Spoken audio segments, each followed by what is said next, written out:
प्यारे बच्चों, जय हिंद। नवीं कक्षा में आज से शिक्षा निदेशालय द्वारा दिए गए कार्यपत्रक आरंभ हो गए हैं।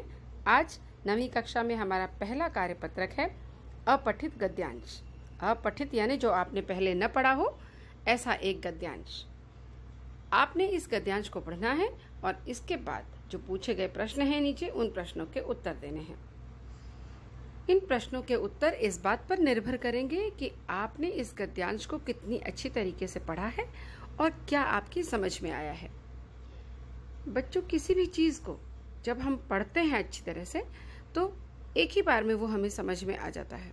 वो तभी समझ में आता है एक बार जब हमने उचित विराम चिन्हों का ध्यान रखते हुए पढ़ा होता है। विराम चिन्ह तो समझते हैं आप, कॉमा यानी अल्प विराम, पूर्ण विराम, प्रश्नवाचक चिन्ह, विस्मयादिबोधक चिन्ह, ये जो भी विराम चिन्ह होते हैं, इन विराम चिन्हों को पढ़ते समय ध्यान रखना बहुत ज़रूरी होता है।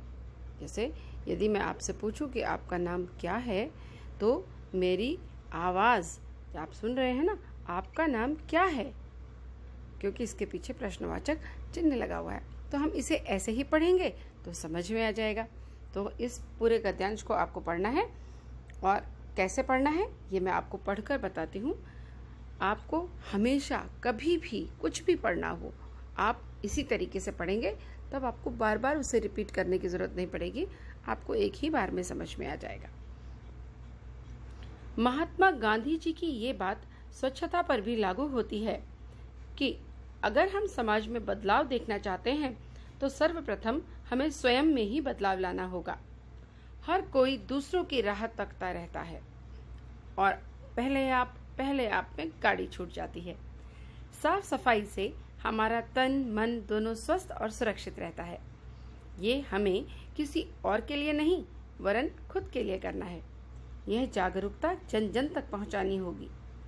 हमें इसके लिए जमीनी स्तर से लगकर काम करना होगा। हमें बचपन से ही बच्चों में सफाई की आदत डलवानी होगी। उन्हें सिखाना होगा कि एक कुत्ता भी जहाँ बैठता है उस जगह को झाड़ पोंछ कर बैठता है। जब जानवरों में साफ सफाई के प्रति इतनी जागरूकता है, फिर हम तो इंसान हैं। एक विद्वान ने कहा है कि स्वच्छता हमारे स्वास्थ्य के लिए अत्यंत आवश्यक है। यदि हम अपने जीवन में स्वच्छता को अपनाएंगे तो निश्चित तौर पर हम स्वस्थ और प्रसन्नचित्त रहेंगे। स्वच्छता एक वरदान है जो मनुष्य को निरंतर प्रगति एवं विकास की ओर आगे बढ़ने की प्रेरणा देता है। स्वच्छता का पालन करने से हम बीमारियों से तो बचेंगे ही, जीवन के नए नए अध्याय कोशिश करके सदैव आगे बढ़ते रहेंगे। तो बच्चों, हमने देखा कि इस गद्यांश में सफाई के महत्व पर बात हो रही है। एक बार इस गद्यांश को पढ़ने से हम समझ गए कि महात्मा गांधी के सफाई से संबंधित जो विचार हैं, हम उन्हें पढ़ रहे थे। इसको समझने के बाद अब इसके नीचे हैं प्रश्न। इन प्रश्नों के आपको उत्तर लिखने हैं। पहला प्रश्न है, हम बीमारियों से किस तरह बच सकते हैं। प्रश्न 2, स्वच्छता को एक वरदान कहा गया है, क्यों। ग, हम किस प्रकार सही चुनाव करके सफलता प्राप्त कर सकते हैं। घ, समाज में बदलाव लाने के लिए हमें क्या करना होगा। और आखिरी प्रश्न है आपका, उपर्युक्त गद्यांश का उचित शीर्षक दीजिए। इसका शीर्षक लिखना है आपने।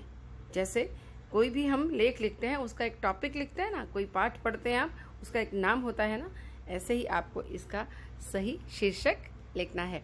और इतना सब पढ़ने के बाद आप समझ ही गए होंगे कि आपको इसका शीर्षक क्या लिखना है।